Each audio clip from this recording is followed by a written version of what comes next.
Good evening and welcome to the Greater Springfield Chamber of Commerce's 144th Annual Gala. I'm Micah Bartlett, President and CEO of Town & Country Bank. Town & Country is proud to be tonight's presenting sponsor, and we know that you're going to enjoy the program. It's now my pleasure to introduce the current leadership of the Chamber. Lou Dixon of Crawford, Murphy & Tilley, the 2012 Chamber Board Chair. Jeff Ball of Hanson Professional Services, our incoming 2013 Board Chair. And Stuart Sandstrom, the Chamber's President and CEO. You live? Thank you, sir. Thank you, Micah. All right.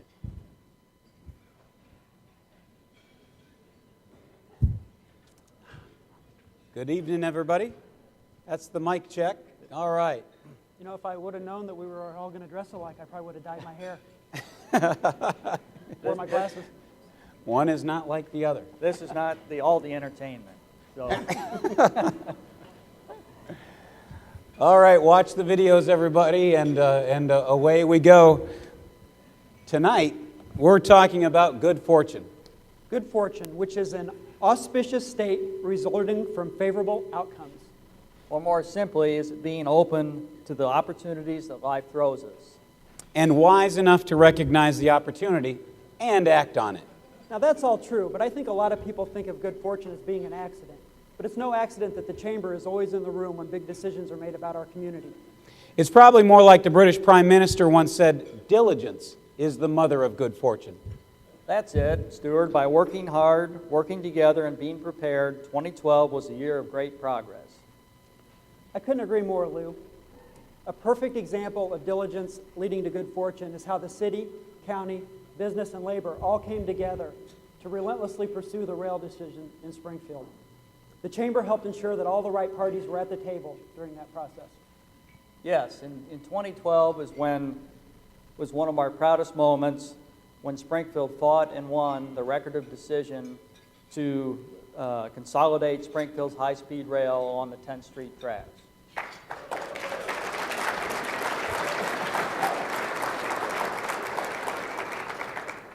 We've been working on this since the 1920s. I believe that was since the mayor's first term.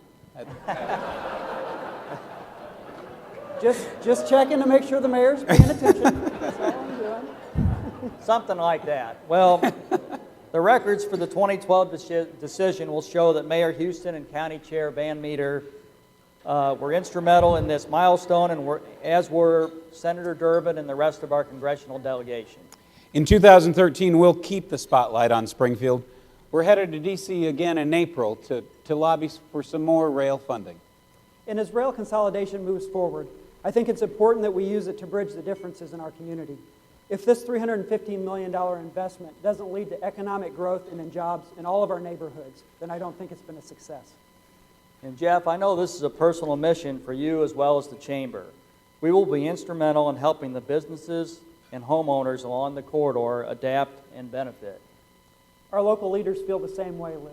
The entire downtown area and adjacent neighborhoods can be transformed and revitalized because of this project. And we've got a neighborhood redevelopment track record there already with our partner at the Springfield project. I believe we're at the tipping point for that neighborhood of hope. I do think we'll see commercial development begin very soon, right around all the new homes that are being built today. Great work being done there, Tim, including the continuing success of your microloan program. In 2012, the Chamber really set our sights on offering even more services for existing businesses. The Chamber staff now includes a research manager who's already helped 3 small businesses respond to RFIs, and a business retention and expansion manager that'll help connect you to opportunities. And speaking of new connections, this evening we're pleased to announce a new partnership with the Edward Lowe Foundation. Tony Liberatore, please take it away. Thanks, Jeff, Stuart, and the SLC for your leadership. It's my pleasure to be here tonight to talk to you about the Chamber's new initiative on economic gardening. And as the name suggests to you, maybe, this is a program designed to nurture and grow companies in our economy. This project and this program is developed by the Edward Lowe Foundation. And as way of background, let me tell you a little bit about the Lowe Foundation. In 1947, Edward Lowe and his father were selling absorbent to garages in Michigan. One day, they see cats doing their duty in the absorbent. And voila, they get this idea. And with a lot of ingenuity and hard work, they created a $700 million kitty litter industry. Later in life, Edward Lowe endowed his foundation with $100 million with a mission to promote entrepreneurship and commerce. As the foundation and its team grew and got more sophisticated, they came to realize that the vast majority of new jobs in the local economy come from what they call stage 2 companies. Now, these companies are between about 10 and 99 employees. They have established business model and they sell in external markets. They later learned that you could take these companies and nurture their growth. And so what they've come to do is bring together teams of national experts to advise these CEOs and look for business intelligence and opportunities in external markets. In the coming weeks, we're going to initiate a program with the Lowe Foundation and bring their expertise to Springfield. In this process, we'll be looking for 8 companies in Springfield, our sister companies, who might benefit from this program. And that means you. So we're interested in soliciting your participation, or others that you know of, to participate in this effort. We will send out information soon about how to participate so you can get involved. And you're not to worry about the expense. Let's thank the Chamber for their generous support of growing and helping develop our business commerce. That's exciting news, Tony. It really is. And I'm fairly certain that when most of you came here this evening, you didn't expect to hear someone talk about cats doing their duty. So it caught me by surprise as well. But please stay tuned for more details on economic gardening. In 2012, we wanted to find a way to keep more of our local dollars in the county. The first step was asking chamber members what they felt they had to spend dollars on elsewhere.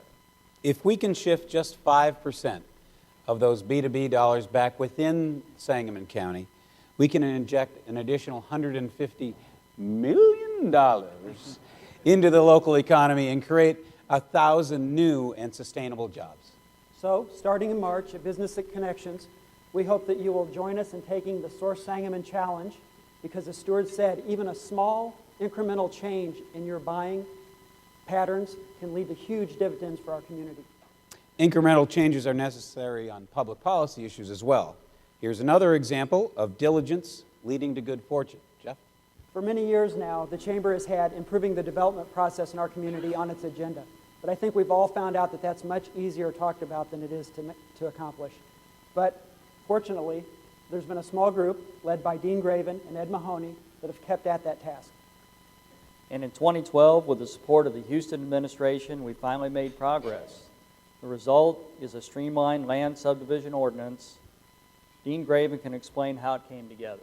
Well, it was quite a lengthy process. We started a little over 6 years ago with the land sub ordinance, 93 pages, went line by line, word by word, and with the strong help of the city and the county and the private side, all the engineers and developers that sat around the table, every Tuesday from 7 a.m. till 9 a.m., we hammered it out. And the big thing that came together in 2012 was a streamline of the process.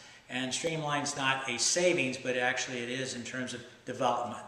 And it improved the ability for developers and outside investors who want to come to Springfield. But Ed Mahoney kept us at task, and that I want to thank Ed for, because he was a great leader as the chair, and we're looking forward to 2013 to tackle the developers agreement. And that is a gorilla in the room that we're going to have to take care of. So to John and Charlie out in the audience, look forward to seeing you next Tuesday, and future hard work, hopefully not 7 years, but maybe a couple years, okay?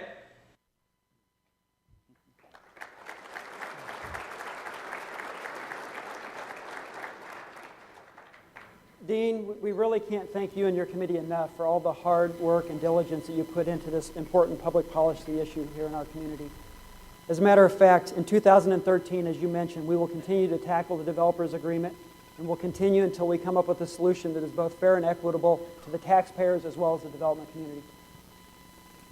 And next, we must give some credit to Eric Hobby and other officials at CWLP for approaching the Chamber on another development issue in 2012. Together, we were successful at setting predictable water and electric fee rates, another big boost for developer confidence. Cutting the red tape is just one way to make your path to job creation smoother. Education is another key. Before I even got to town, this book was making the rounds with many of Springfield's thought leaders. And at the same time, Stuart, the Chamber was holding monthly meetings with District 186 to find out how we could better support our school system. And the new Q5 Workforce Education Council quickly embraced the book's primary premise, which is that communities must take the lead in generating good jobs. As a matter of fact, as you all know, that's also a primary goal of the Chambers. Of course, that led to a discussion of how to measure our progress towards higher achievement, which led to a more formal partnership with the school district to participate in the Gallup student poll. This past fall, the Gallup organization asked our kids to gauge their levels of hope, engagement, and well-being. And later this month, we'll find out how our schools compare with schools all across the country. But most importantly, we're going to find out how we as a business community can be involved in the success of our school children. So 2012 was a year when the economic numbers finally began moving in the right direction. Our region's employment levels are back up to the levels prior to the recession. Another sign of the recovery is that the Chamber held nearly 100 ribbon cuttings in 2012, which was a record. That's a lot of ribbon cutting, Joe. That's a lot of ribbon cutting. And we're poised to build on that success in 2013. In the coming year, you'll hear more about our efforts to grow local businesses, hopefully yours. And my goal is to see to it that the Chamber's there every step of the way, working diligently, bringing people together, and staying out in front of the big issues. So thanks to the board and all of you for the work you've done to ensure that good fortune has come and will continue to manifest itself in Sangamon County. Thanks, Thank you. everybody.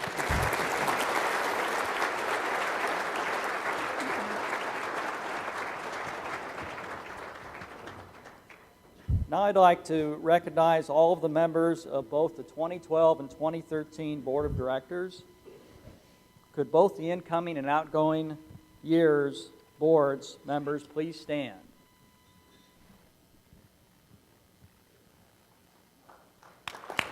Mr. O'Neill.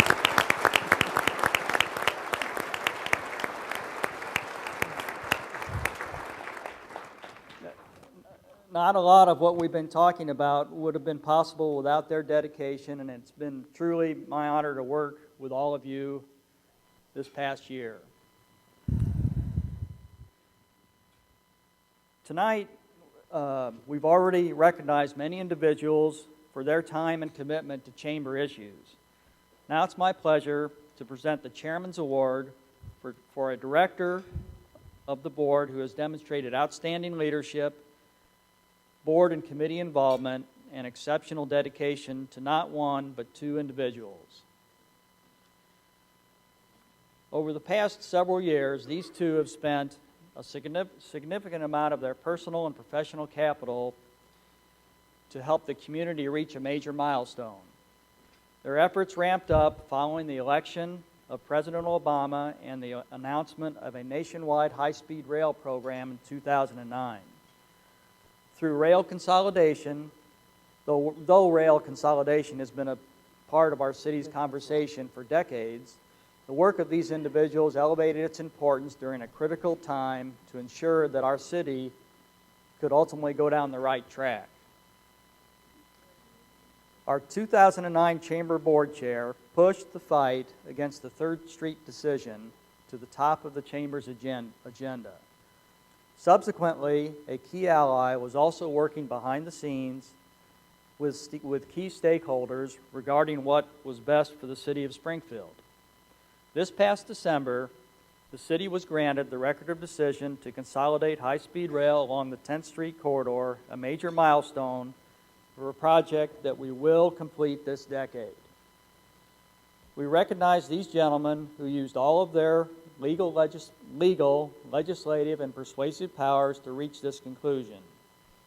It is my honor to present the Chairman's Award to the Honorable J. Michael Houston and the Honorable Andy Van Meter. Chairman Van Meter was unable to join us this evening, but please join me in welcoming Mayor Houston to the stage.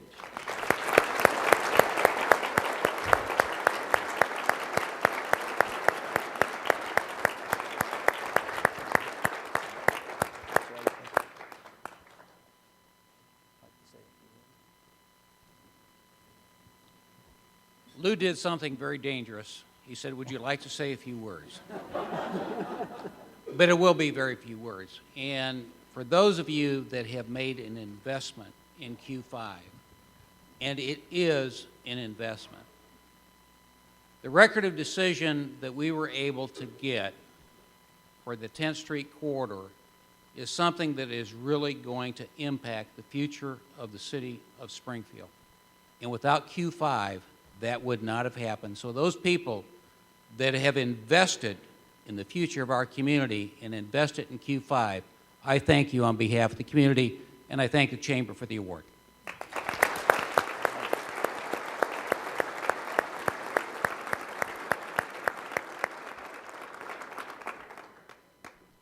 Now I'd like to introduce the Ambassador of the Year. The ambassadors are the lifeblood of the Chamber. Members of the Ambassadors Committee demonstrate this through their membership, contacts, and a variety of Chamber activities. This is a great bunch of Chamber volunteers, and I would like all the ambassadors here tonight to please stand and be recognized.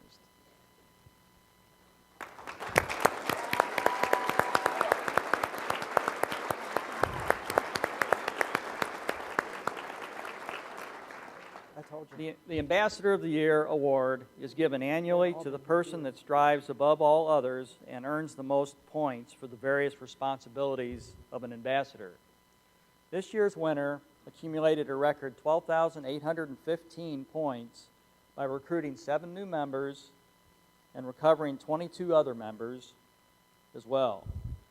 She made 53 member contacts, attended 75 of 96 ribbon cuttings or groundbreakings, chaired the Corporate Cup Challenge, and earned Ambassador of the Month a record 8 times. This year, for the 4th time overall, and I believe she has now tied her husband in that regard, I'm honored to present the Ambassador of the Year award to Barb Weatherford at Town and Country Bank.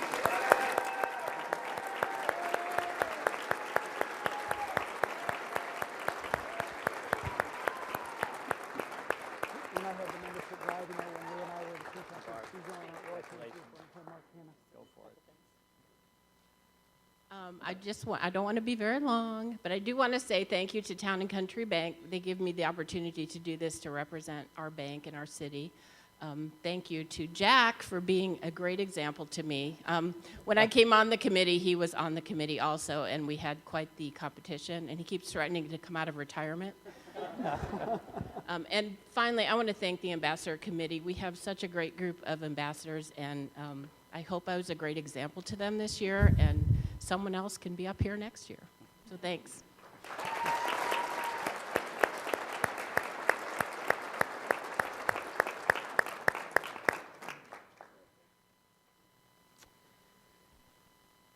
So in closing, I'd just like to say I think 2012 was a great year for the Chamber, and I'd like to thank my employer, Crawford Murphy and Tilley, for all of their support.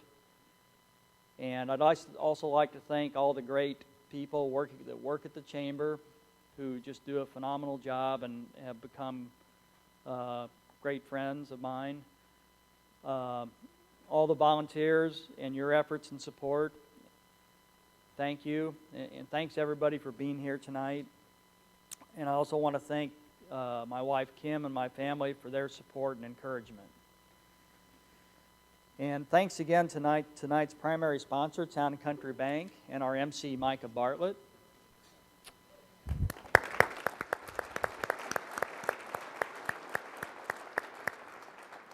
And now I'd like to ask our 2013 Chair, Jeff Ball, to return to the stage.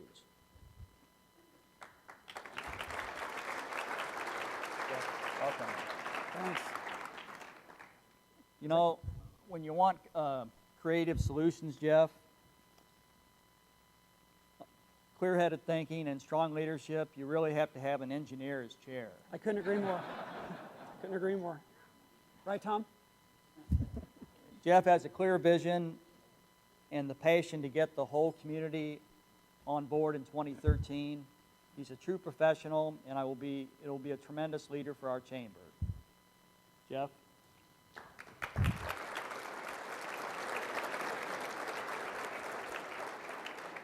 Thank you, Lou, but before you go running off into the sunset, I want to extend to you my sincere gratitude for the leadership you've provided during the past year. Leading during a time of transition, as this has been, is always a difficult thing, but you kept the board focused and moving in the right direction, and you did it the entire time while making it look so easy. You provided a shining example for us to follow with your tireless work and the way you've pushed us all to exceed our goals. I'd like to present you with a plaque as a symbol of the Chamber's appreciation.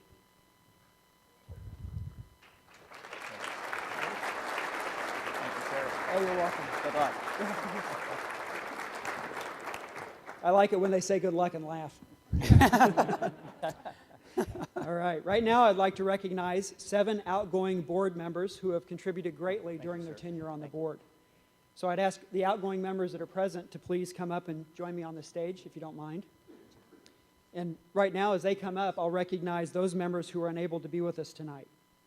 Mike Pence from Bank of Springfield, our immediate past chair, who served on the board from 2007 to 2012. Sean Grant of Landmark Automotive, served on our board from 2010 to 2012. Doug Ron of Memorial Health System, who served from 2008 to 2012. Eugene Finley, retired from the Illinois State Board of Education, who served on the board from 2008 to 2012. And Greg Lutchka of Springfield Electric Supply Company, who served as Secretary-Treasurer, which is a very big job, from 2009 to 2012. So please, a round of applause for the ones that couldn't be here with us tonight.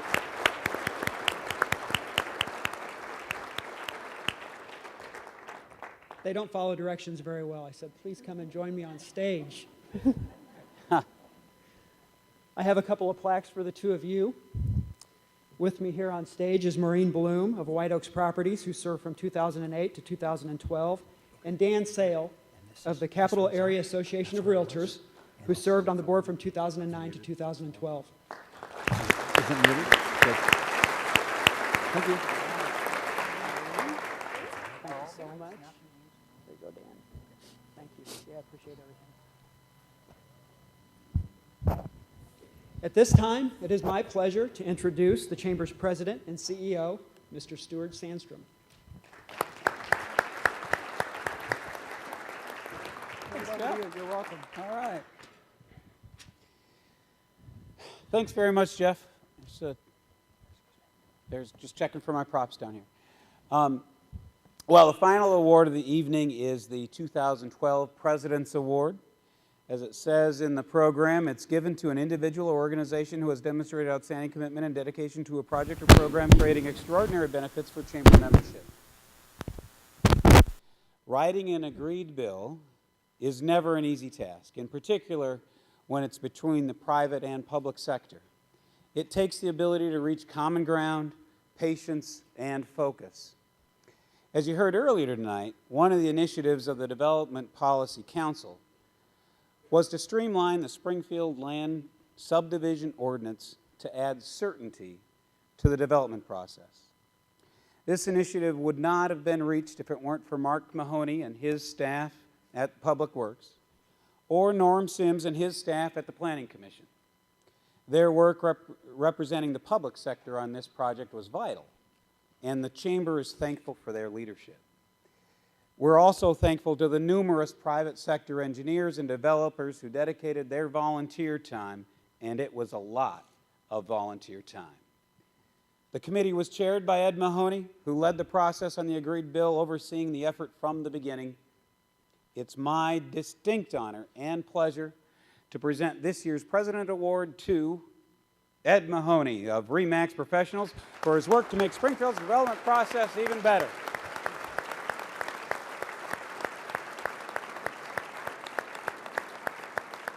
He promised to keep his speech so brief he didn't even come tonight. He's out of town, but we'll get his award to him as soon as we can. Lastly, if you'd help me recognize the staff of the chamber. Everybody on staff, if you wouldn't mind standing up. Interns too, you're out there. Come on, stand up. Lisa, I see you all over the place. They work. Thanks, guys. And one more round of applause for Sharon Thiessen.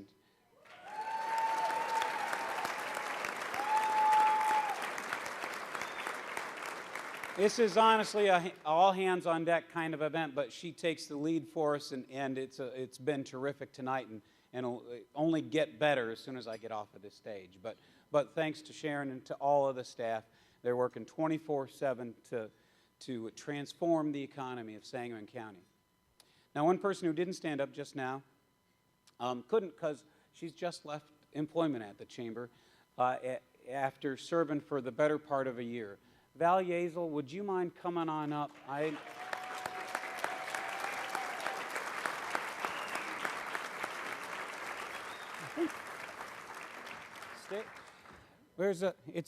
It's as good as it is sparkly.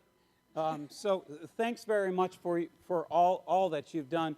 In a word, this woman is invaluable to us at the chamber, and to me in particular. Senior advisor, the smartest person that I've known for a long time. No offense, bosses, but this organization and this community couldn't have moved forward the way it has without your dedication and your service. So thank you very much.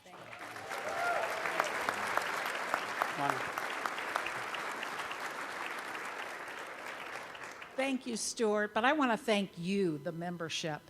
You know, I've been humbled since the very beginning when I was asked to serve as the interim with your words of encouragement and your whispers of support. I'm blessed because I was able to alter my career this last year to step in and serve this fantastic organization. I'm incredibly grateful for the staff that embraced me the minute I walked in that door, eager to be heard and ready to be led. This was a fantastic learning experience for me, and I want to thank you from the bottom of my heart. Thank you.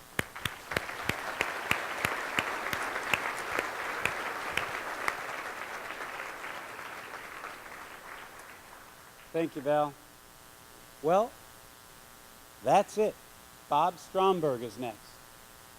There's a lot of bio stuff in the program. In case you get bored later, you can read that. But I'm pretty sure you're not going to need it. Bob's traveled extensively, entertaining audiences for years. He's traveled across the country, and he's gotten great reviews from far and wide. In his home state of Minnesota, they said that he's the comedian of 10,000 jokes. In Texas, they said he's the lone star in a sky of moons. In Missouri, they said, show me Bob Stromberg and I'll show you funny. In Wisconsin, they said he can be kind of cheesy, but overall his act is really Gouda. Ladies and gentlemen, Bob Stromberg. Thanks so much. Hello, everybody. So nice to be with you here in Springfield. My name is Bob Stromberg. Is that all right if we do this, gentlemen? Yeah. My name is Bob Stromberg, and I am a comedian. I always like to tell that to people ahead of time, just in case it's not so evident later. I'm also, as you can see, if we get this video going, maybe we won't. I'm an aging comedian. You'd be able to see that if it was a little closer on me here, or at all on me, I might say. I'm an aging comic. I know this because I had my 50-year checkup a few years. Actually, it's been over a decade ago now. Just out of interest, how many of you? I'm wondering how many of you here, even tonight, have had that 50-year checkup. Just raise your hands if you. Oh, come on. Yeah. Well, all right. So you know, well, the 50-year checkup. If you don't know, the 50-year checkup is the one where the normal, healthy person has their first exposure to the whole idea of the colonoscopy. If I could just break that word down for you briefly as you're finishing your meal. Colon. That refers to the last 5 or 6 feet of the large intestine. And oscopy, oscopy, which is a Latin word. Literally translated, it means garden hose with camcorder. My doctor explained the procedure to me, and I swear my first response was, "Oh, you're serious? You are going to put me out for this, aren't you?" I don't know how I feel about my doctor's bedside manner. He actually laughed in my face. He said, no, Bob, you can watch the whole thing if you want. I said, no, I don't think I'm that flexible.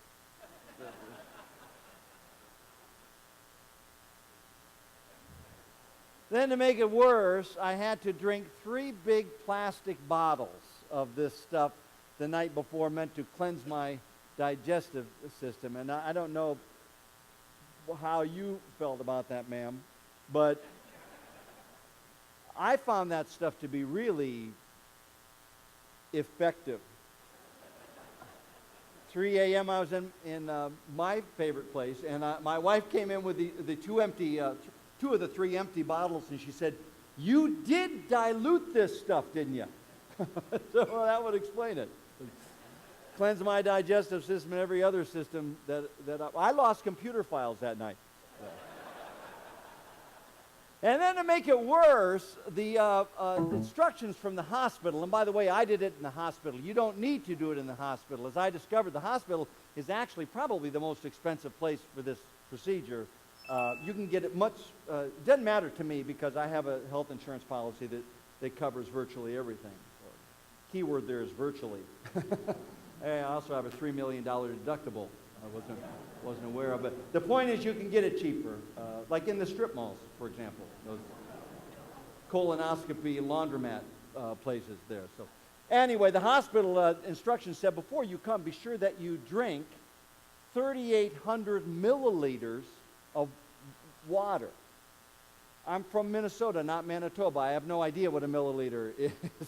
I've never sold drugs. So I'm in my kitchen at 4:30 a.m. with a bowl and a measuring cup and a ruler, trying to figure out how many milliliters are in an inch. I had no idea. As it turns out, when you think about this, 3.8 liters, right? Which is a half a cup short of a gallon of water. I got to the hospital and feeling quite uncomfortable, and the nurse said, "Mr. Stromberg, how are you feeling?" I said, "Well, quite uncomfortable. I just drank a gallon of water. Can you explain why I had to do this?" She said, "Well, we're going to do a urinalysis. We need to make sure we have an adequate sample." I said, "How much do you need?"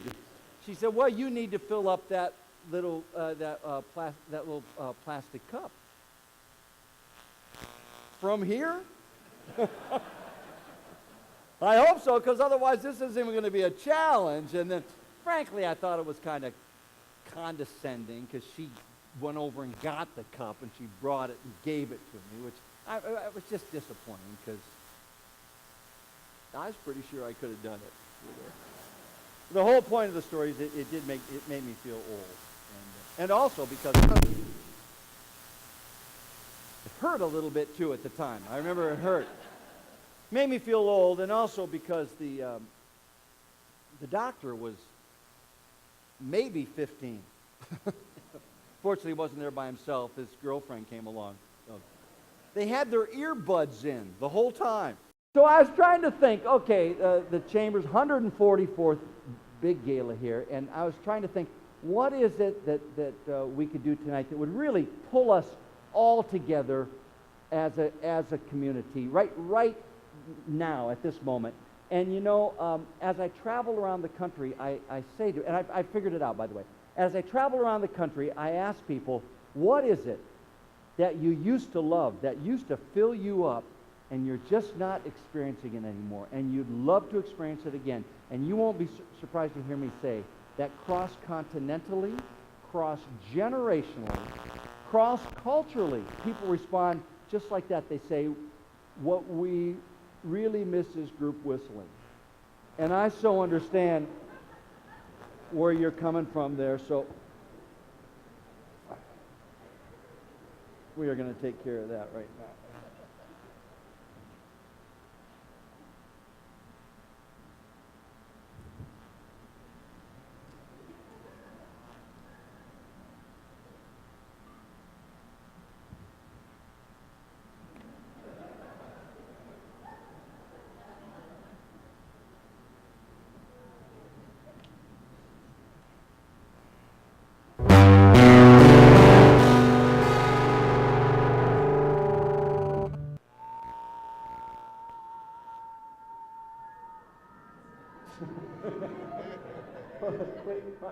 Wait, please stop.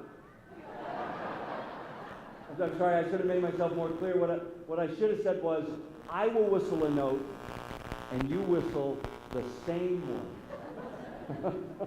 Okay. Oh. I'm sorry to laugh, it just sounded so terrible from where I'm standing. I did.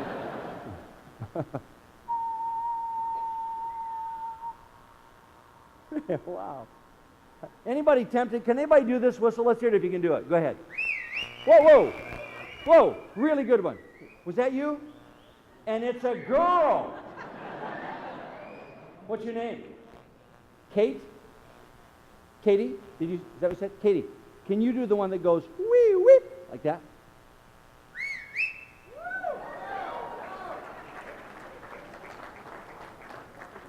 Hey, Katie. Katie, that ticks me off.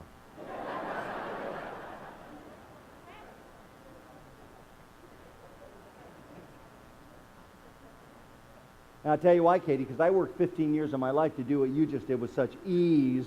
And I finally decided, you know what, if you have the genes in your finger or in your tongue, well, then fine, you can do it. But otherwise, Katie, if there were lots of children, like under the age of 10 in here, and Katie did that one more time, wee wee, and I said, hey kids, how many of you would love to do what we heard you showing off down there? And I said, how many of you kids would love to do what Katie just did? How many hands do you think would go up, people? All of them, that's right. And sometimes in my programs there are lots of children, and I ask that question, and all those hands go up, and always just as an encouragement to those kids, I say to them, give up. It was so frustrating to me because the whole time I was growing up, Katie, I was the only one in my group of friends who couldn't do it. All my other friends could do it, not me. So consequently, I never felt, I couldn't feel a part of, like I ever belonged. And so it's just so, I'll tell you what, Katie, when I do this, you do it, okay? Here we go, ready? Man, that felt good. So when I do this, you be ready, okay? So I'd be walking down the street with my two friends, Kurt and Phil, and we'd see Mark and Jay like 3 blocks down, and Kurt and Phil would go, hey, look, there's Mark and Jay. And they'd stick their fingers in their mouth, they go,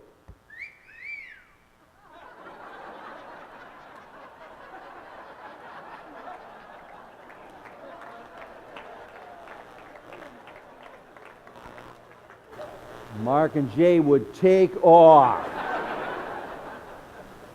Try it again, Katie. And they go, hey, look, there's Mark and Jay. They go. And then way down there, Mark and Jay would go. And they'd stick their fingers in their mouth. They go.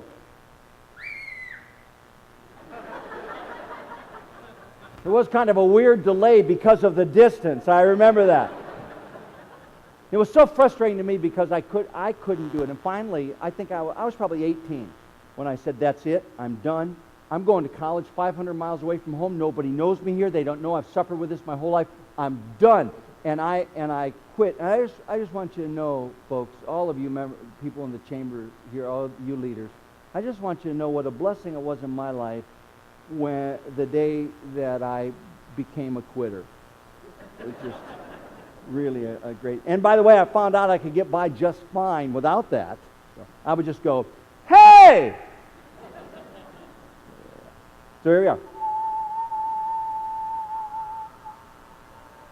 So I know the most exciting thing that I can tell you about myself tonight is that in the last several years, for the first times, I have become a grandfather. Yeah. How many grandparents out there? Let's see the grandparents. Whoa! Same as the colonoscopy people. That's amazing. There's a connection there somewhere. Yeah, I ask you grandparents, one more time, let's just see the hands so I can see who you are. I ask you, is there anything like it in the world? There is nothing like, that's what she said. That's what I just said. Yeah, there's nothing. I didn't know that I had that place in my, I told my two sons, I thought I loved you with my whole heart. But apparently not. Because until your kids were born, I didn't know I had that extra 3/4 in there. And then my mom and dad got a chance to come out and meet their first great grandson. His name was Ben. Is still Ben. And to see my dad, this little old man, my dad's been an old man for a number of years now, and just recently became little old.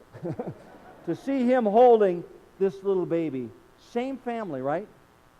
Vastly different worlds. Here's this little baby who was just born in a high-tech hospital to affluent, well-educated parents. And here is my dad, this little old guy, 85 years old, who was not born into affluency, but born to dirt-poor immigrant Swedish farmers in the Rocky Hills of Pennsylvania, and not born in a high-tech hospital, but born out in the barn. And then they laid him in the manger. Hey, I would like to close by doing one more piece for you. Are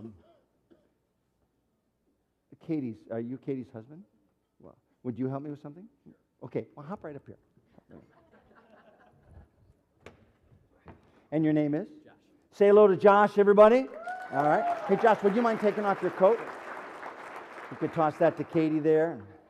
And your watch, too. Would that be okay? Yeah. Yeah. And your shoes. No, could you roll up your sleeve there? Yeah. So, Josh, I'm going to have you do something completely different than what I'm going to do, okay? So you don't have to mimic me. But in a few minutes, I'm going to say to you, okay, Josh. And when I do, I want you to give me just your left hand. And when I say, okay, Josh, I'd like you to put your hand like this on my arm, right there. Okay? Right there. Okay. Then, Josh, I want you to do several things 4 times. Here's the first one. 1, 2, 3, 4. Just like that. Okay. Go ahead. 1, 2, 3, 4. Good. And if it helps to count out loud, that's fine. You don't have to, but if that's helpful, you go for it. That's right. Okay, then, Josh, you can hold up that index finger, the pointing finger, and you can lift your hand off, Josh, and I want you to put the end of your finger right there, right between these 2 of my knuckles. Do you see which ones? Sure. And I want you to go like this. 1, 2, 3, 4, just like that. Out go ahead. loud or? No, you don't need to, just as long as the movement's there. 3. Good. And then back of my elbow. Okay. Now, imagine you have a BB. 1, 2, 3, 4. Good. The last thing then, Josh, can lift your hand off, and I want you to put the end of your finger 1/2 inch away from my thumb right there. That's right. And hold it right there. And then I will pinch it. And I will pinch it. When I pinch it, then I want you to pull your arm way back there like that, okay? Okay. Isn't it fun to see this? Isn't this just great? So, okay, so Josh, I'd like to rehearse this once, okay?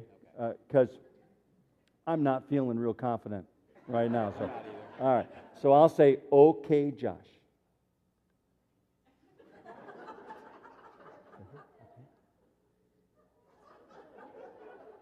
That's the movement right there. Then the BB. 1/2 inch away. Hold it. I'll pinch. Okay, Josh, I want you to, you can have a seat right here. That's your spot, okay? And I'm going to go over here and get this prop.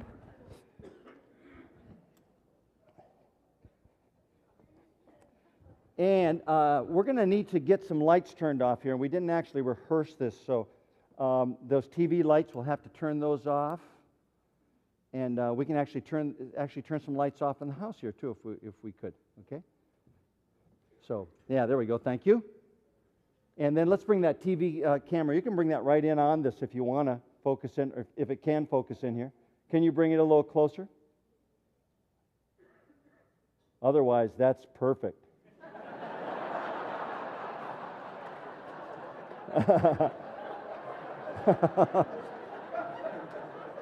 All right.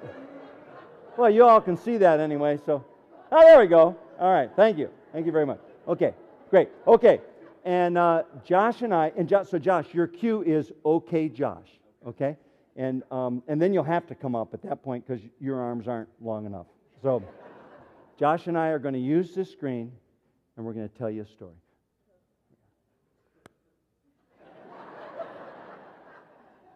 When I was a child, I slept every night in the room by my father's study, where the light from the hall shone on the wall and gave life to my shadow buddies. A play in 3 acts written by Big Bobby Stromberg. Age 7, entitled The Rabbit and the Hound. Act 1.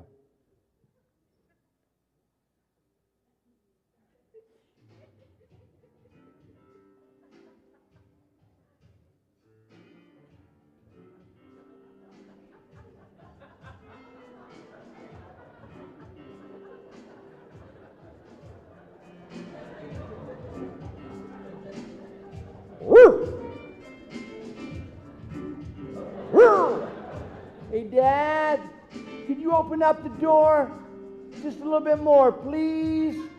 Then my father's shadow would loom on the side of the room.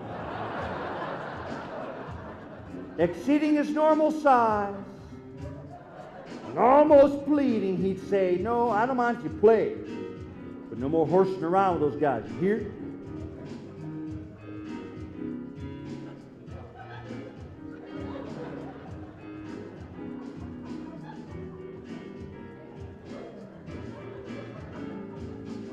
Horsing around, horsing around.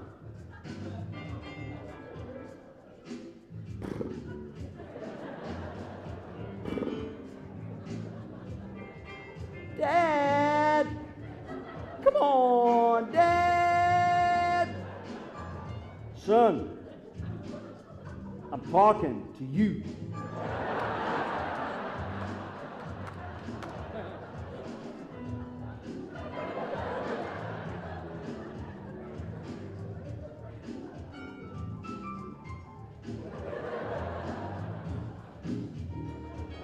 Rabbit and the Hound, Act 2.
The Tale of Bambi.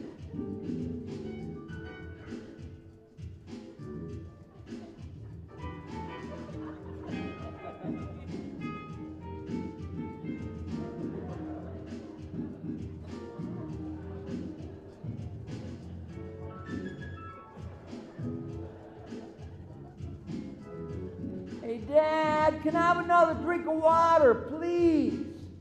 No, son, you'll need more water. You can wait until morning.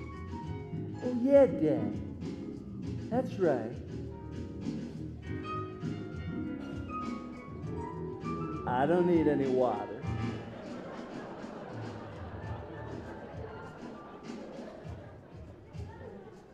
Yeah, I'll leave this a little longer for those of you who are still trying to get it.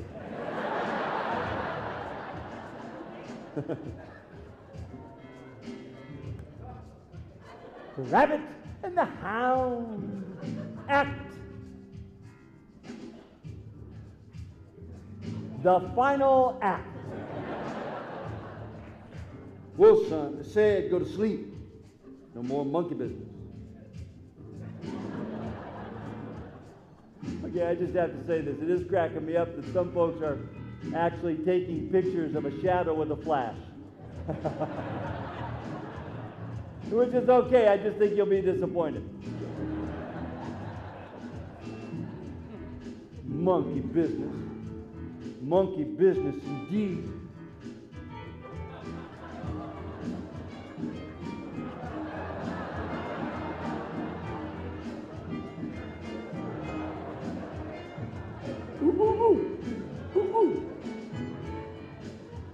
Okay, Josh.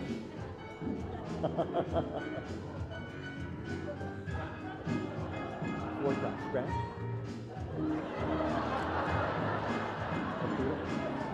No, next one down, Josh. No, yeah, right in there. Push it right in there. Push it in there. BB, back up a little bit. Back up. Half inch away. Hold it right there. Hold it.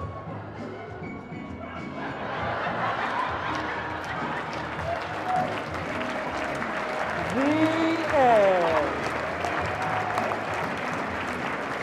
Oh, they're cheering for Josh! Come on, what do you say?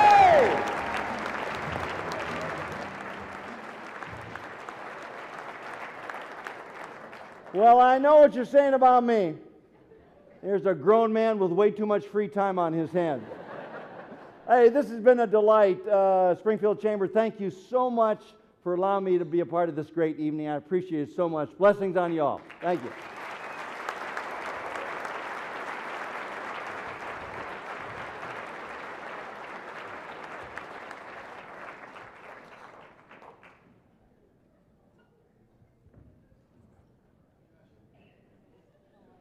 Thank you, Bob. Although my wife Peggy remains adamant that her slinky did go all the way down the stairs.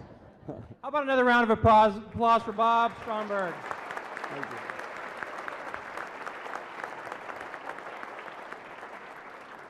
I want to thank you all again for joining us this evening, and thanks again to SEFCU, St. John's Hospital, HSHS Medical Group, Leading Lawyers Network, Crawford Murphy and Tilley, American Airlines and the Springfield Airport Authority, Gooch and Associates, Having a Ball Productions, and WSEC-TV PBS Springfield.